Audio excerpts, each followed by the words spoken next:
Welcome back to the channel. Today we're going to be talking about how to take a corner of your room and turn it into a YouTube filming set. And if you're new to this channel, we make videos about helicopters, our home renovations, and how we make the videos that we make on this channel.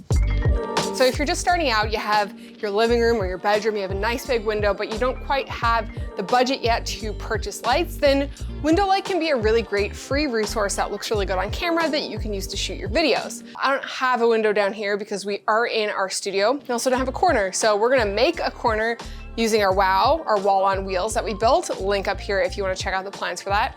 And we're gonna make a fake window using studio lights. All right, let's do it. We just released a short kind of documentary travel film on this channel called Mauzy, where Chris and I went back to our home province of Newfoundland, Canada, and we took a 2-week-long road trip with a goal of creating enough landscape images to create a coffee table book. So if you wanna check that out, I will link it up here. It's our first kind of like long movie that we've ever made on this channel. When we were in the pre-production stages of shooting this little documentary, we knew we wanted to build out a set to shoot the interview portion of the film to help pull the story across. But we also wanted an opportunity to bring in some of those branded elements, some of the colors that we chose for the film. And we also wanted to bring in some kind of Newfoundland style elements and mix that with kind of a modern look. With that in mind, the first thing we wanted to do was pick up some shiplap panels from Lowe's, which would act as the backdrop for our video.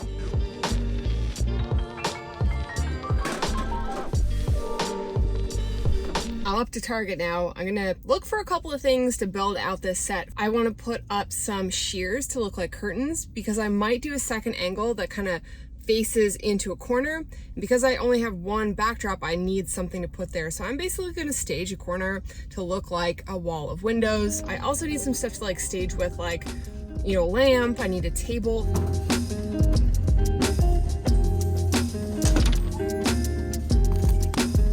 Bit of a successful haul there, I think. When I think of Newfoundland, I'm thinking like stacks of wood for the wood stove, bright colors, painted woods that are kind of worn. But there's this new Newfoundland style, which is kind of mixing this modern look with more traditional, older kind of furniture that's either restored or painted or just kind of mixing that old with new. A little bit outside the comfort zone with the colors and stuff. Obviously, no trip to Target would be complete without a Starbucks. It's 93 degrees in here. All right, so this is now gonna act as our corner. I just have a shear here in place. I can actually put a curtain here, and then we're gonna put shears all along here, and our lights are gonna go back here, and that's going to be our fake window. I had to take this apart so we can prep the wall to put the shiplap panels on. I'm just gonna let those drop to the ground. We will keep all of these hooks just in case we need them. I just had Chris cut me down some shiplap panels that we picked up at Lowe's. This is gonna be a temporary set, which means it's gonna come down probably in the next month or two. So we wanna do the least damage to this wall as possible because we wanna be able to use the surface again. Yeah, put them together. Stop. Oh, hook and loop. Stop! Our final setup for this is 2 clamps on the top, 1 clamp on the far left, and then we've got a couple of those 3M hooks just to prevent it from like cupping. This is like literally the most temporary set. If you're installing shiplap panels, don't do it like this. This is just a temporary thing for our set. If you're gonna do it, go on the website and actually like follow the directions on how to install it properly. Because these are bowing in the center. They'll be fine for on camera, but they, you know, would not be acceptable for like a house. Huge shout out to Backdrop for supplying the paint and materials for today's project. They've sent us the early stuff, which is like a light bluey gray, and they've sent us tan lines, which is this kind of orangey color. This set is designed to match our short film and not our normal branding. So if you're doing a painting project and you want to support this channel, consider checking out our affiliate link in the description box. Thank you, Backdrop. Also, like, best packaging ever. So our little corner that we're building out is starting to come together. Obviously, if you already have a corner in your room, you're not doing this step, but I'm making a corner so we can kind of start this process to give you guys some tips on how you can change a corner in your room into like a little YouTube filming set. We've got our shiplap panels that we picked up from Lowe's attached to the wall. All of these little indents have to be done with a brush or else paint is gonna pool in them. So Backdrop has sent me a 2-inch angle brush. I'm gonna use this, paint all that, and then we're gonna paint that whole thing with a roller. I have to say, it's quite exciting trying a different paint color that's not like black, white, or gray. Oh man, that's cool. I'm going light-handed just on these panels. I don't want to soak these panels specifically for this project so that I bow. This is a semi-matte 6% sheen. The wall is painted, kind of hoping I'm gonna be able to get away with one coat because quite frankly, I don't want to paint again. Around Newfoundland, there's a lot of like old houses, a lot of old furniture, a lot of people reusing old furniture. With that kind of comes painted furniture that has layers of paint on it that might be scratched up, that you might be able to see the finish underneath. While we wait for this to dry, we are gonna take this stool that I bought from Target and we're gonna beat it up.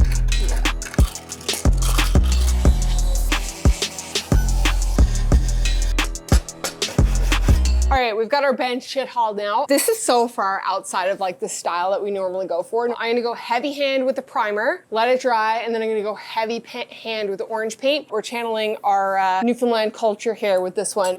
I've seen lots of shit like this out around the bay in my childhood, especially out in a shed. So that's kind of what we want here. We want this to look really sloppy, and I'm trying to capture the essence of place through the set here. So you might be thinking, wow, that looks like shit. Well, it's supposed to.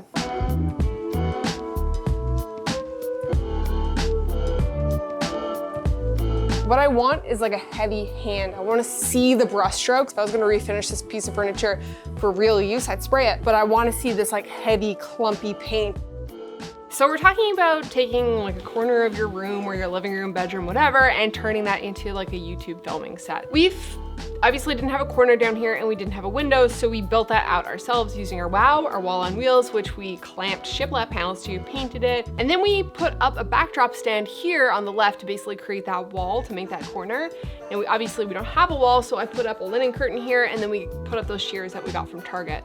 Now behind the linen curtain, I've got rigged up a sound panel and some blankets so that the light actually doesn't filter through that, to kind of give the illusion that there's a full wall there. And then I kind of put up a board below just to kind of make kind of a windowsill kind of look. So behind that, I've got the Aperture 120D, and there's a giant softbox on that that's basically giving us that nice soft light to make our fake window light. You're probably not gonna need to do this if you're gonna be working with a window. Just soften the window with some shears. On this side, we have our reflector. So that light is bouncing off that reflector and filling in the side of my face. And then we have our practical light here in the background. So that's kind of our lighting. We're basically just using two lights. In your case, if you're using window light, you might just use one, or you might not use anything. You might just use the window light. Depending on the look that you want to have for your video is going to kind of depend on where you place yourself in relation to that window that you're working with. Pop my phone on here. So as you can see, that light is hitting me to my right. We've got a bit of a line here, and so a little bit of a shadow over here. Now that reflector is filling in a little bit. You can see if I block it, it blocks that light a little bit and becomes a little bit more shadowed. So that reflector just brightens the face ever so slightly. Now, if you don't like that look, you find it too contrasty, you can move a little bit more towards the light, and that's gonna give a more even look. We're getting a little bit of a harsh shadow here on the nose. And if you don't like that, we can go even more towards the light. So if we put our face directly, like so we're getting blasted with that light, it's gonna create a really even kind of shadowless look. So if you prefer that look, you know, set up with the window behind your camera. And if you want a more contrasty look, set up with a window to the side of your camera. So if you're working with your home, your apartment, your living room, your bedroom, it's a lot easier if you can use things that are already in that space, so you don't have to leave out a bunch of camera gear or a bunch of stuff that maybe doesn't match your aesthetics. Now, obviously down here, we're using our studio. So we wanted to create something that looked like a living room. We've got linen drapes here to kind of create our wall. You might just have a wall here and that's fine. You don't need to have curtains there. And then we have our shears, which are in front of that window light that we've created. In your space, you might decide that you don't want any shears, that you want that harsh light coming in through the window. But if you want a more soft looking light, then adding these kind of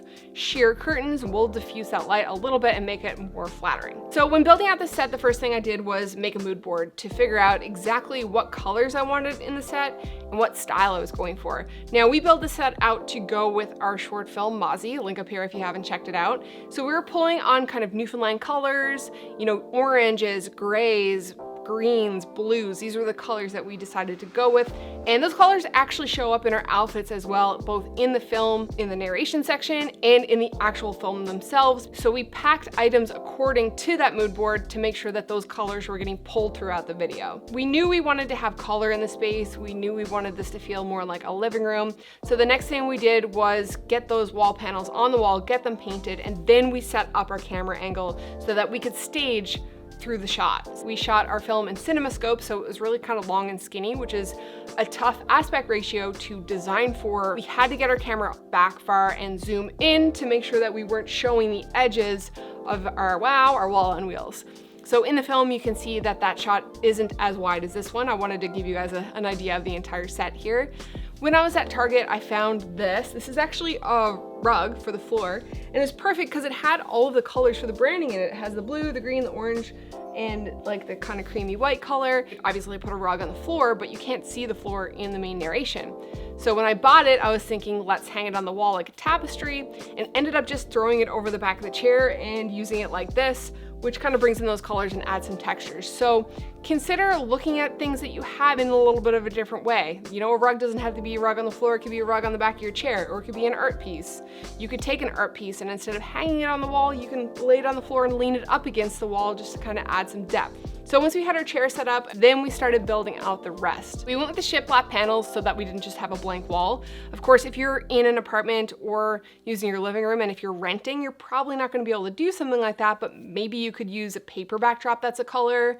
Maybe you can ask your landlord if you can paint, or you could just work with what you have. We knew with this shot that we were gonna be using our window light, but we also wanted practical lights because we wanted it to feel kind of cozy. We got the stool, we talked about the stool, and then we have this lamp on top, which also came from Target, just picked that up. Inside this is an Aperture B7C, which is basically a video light bulb. It's made to be putting in lights that's safe for your camera. It's not gonna flicker. We've set that to a tungsten balance to just give a little bit of a warm glow over here, where our main key light here is daylight colored, which is basically gonna be the color of your window light. And this just kind of adds that warm, cozy glow that makes it feel a little bit more like a living room. So we had this side taken care of. Next, it was over to this side and it was feeling a little bit empty. As we were driving through Newfoundland, we were seeing tons of piles of wood. We picked up the wood holder from Target, and when we put it here in the corner, it was a little bit low. You couldn't see it in that CinemaScope aspect ratio, so we just put that up on a little plastic box to kind of raise it up. And then it was just ever so slightly poking into the shot to just add a little something in the corner. To have something in the corner that you have laying around the house that is maybe not tall enough, you know, jack it up on a little plastic box or a cardboard box. Just, you know, if it's breakable, just make sure that it's sturdy and it's not gonna fall over and break. If you are doing your corner here too, you know, you could add a plant here, or you could add the lamp here. Instead of having it on this side, maybe you could have it on this side. So use what's in your house, shop your own belongings. If you don't have something specific, but you're on a little bit more of a budget, Target has great things. Sometimes Walmart has good finds. You could thrift. We were gonna thrift for this project, but couldn't find anything that we liked. IKEA is another really good place if you have one in your area. Now, when it comes to shooting angle, I prefer to shoot straight on. This is just a style that I like. Some people prefer to have either into a corner of a room or with the room behind them just to add depth. If you're doing this and you're finding there's just not enough separation between your backdrop and you could either move your chair closer to the camera, away from the wall, or if you don't have the space to be able to do that, you could use a fast prime lens with a shallow depth of field like 1.4 or 1.8. When it comes to building a studio set in the corner of your room, we're kind of limited to space, so we kind of have to think about things a little bit more creatively. How can I use shallow depth of field? How can I use window light? How can I use reflectors? How can I use lamps in the background? And just to kind of build out a more interesting shot. For mics here, I have a mic mounted to the ceiling here in the studio, like just a shotgun mic. It's the Rode Video Mic Pro Plus, I believe. Now, if you're shooting in your house, you're probably not gonna have a way to mount that to the ceiling. So you could either get a C-stand and rig that up so that you have a shotgun mic. That works really well if you have the space to do that. If not, then maybe consider investing in like a lapel mic. So that's just a really small setup. You know, you put it on your shirt and then you don't have any big mics kind of hanging around. So for cameras, we're using the A7S III across the room with the 24-70 on there. And for our film, that was about at 70 millimeters. Right now we're shooting at 35. The second camera is the A7 IV, which is a new camera to our kit with the 50 mm 1.4 here. The reason why we're using two cameras for our film is because Chris and I are gonna both be doing interviews in the same set. So if there's ever a point where it cuts from his interview to my interview, which it does a couple of times in the film, then it's not awkward cutting from the same angle to the same angle. If you don't have the budget to have two angles or you just want to use one camera, consider shooting higher resolution so you can crop in a little bit in post and fake a second angle. Some people for YouTube don't really like to have a second angle because they feel that it doesn't feel as, real or whatever. I'm a big proponent of doing whatever you want to do, make whatever videos you want to make in the style you want to make them, because that's how you grow creatively. Also have a sound panel just tossed down here on the floor. I'm not sure if it's doing anything, but we have a mic here, concrete floor. I just thought, let's soften it and hope for the best. So that is our set build out for our short film Mauzy,